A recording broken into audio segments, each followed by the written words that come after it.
name of Allah, the most gracious, the most merciful.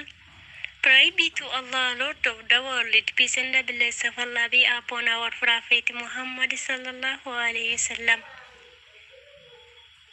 Bismillah ar-Rahman ar-Rahim. Alhamdulillah Rabbil Alameen. As-salatu wa salamu ala ashraf al-anbiya wal mursalin wa sayyidina Muhammadin sallallahu alaihi wasallam. Be my prince of Quran, be my brothers and my sisters. All of remember time subject English. And together in college Madrasa Imanun grade 1. Thank you. My student, welcome. New unit, new chapter. Today we learning about letter and alphabet. What is the collected letter? Waa'ee narra barannu waa'ee qubeelee fi boca isaanii jechuudha. Boca isaanii garame akka jijjiiraman. Leetar waa barreessuu jechuun maalidha? Okay, very good. We have to connecting and see and listen me. Okay, my student. Hence, a letters is particularly simple used to write or read a language. Barruun takka seerri isii ittiin fayyadamnu maal gochuu qabna? Barreessuu, dubbisuu afaaniiti. Yoo kanan ta'ini barruun jedhamu, qubeelleen jedhamu. Right what I say? Very good, my student.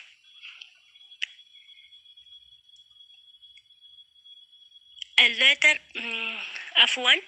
Letters are characters that are building blocks a language. Characters jechuun cimaa yookaan sochii chaansii isaa agarsiisudha. Building jechuun ijaaruudha. Blocks jechuun cufuudha. A language, afaan. Okay? Very good. Barreeffamni qubeellee sochiiwwan seera afaan isaa cufe argama jechuudha. Right, it is true. There are 26 letters in English alphabet which range from A to Z. Sagaleewwan isaa sagaleessituun A irraa hanga Z'tti kan dubbifamu jechuudha alphabet. Right what I say? Walumaa galatti qubeelleen afaan Ingiliffaa 26. A irraa hanga Z'tti kan argamudha. A collection of letters. Dhaabdi isaa barreeffamaani. A group of letters or symbol that are used to read or write a language. Gareen qubeellee yookiin barreeffama salphatti ittiin fayyadamnu dubbisuu fi barreessuu seera afaaniiti. Correct what I say? Very good, my student, grade 1. English language has single alphabet which connects 26 letters. Afaan Ingiliffaa qubeellee kophaa isaatii ijaaraman 26 qabu. Isaanis A, B, C, D, E, F, G jedhamee hanga Z'tti kan dhumatu kana. Okay? Inshallah torbeetti dhufu garaagarummaa isaanii isa kamtuu garaagarummaa maal akka ta'e addaan baasee isinii barreessee fida inshallah. For today enough, my student. College Madrasa Iman grade 1. Good luck. In the name of Allah, the most gracious, the most merciful. Praise be to Allah, Lord of the world. Peace and the blessing of Allah be upon our Prophet Muhammad sallallahu alaihi wasallam. Bismillah ar-Rahman ar-Rahim. Alhamdulillah Rabbil Alameen. As-salatu wa salamu ala ashraf al-anbiya wal mursalin wa sayyidina Muhammadin sallallahu alaihi wasallam. Be my prince of Quran, be my brothers and my sisters. All of remember time subject English. And together in college Madrasa Imanun grade 1. Thank you. My student, welcome. New unit, new chapter. Today we learning about letter and alphabet. What is the collected letter? Waa'ee narra barannu waa'ee qubeelee fi boca isaanii jechuudha. boca isaanii garame akka jijjiiraman later waa barreessuu jechuun maalidha? Okay, very good. We have to connecting and see and listen me. Okay, my student. Hence, a letters is particularly simple used to write already a language.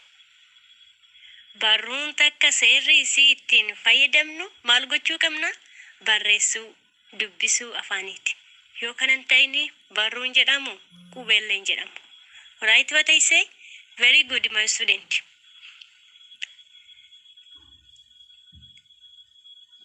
A letter of one.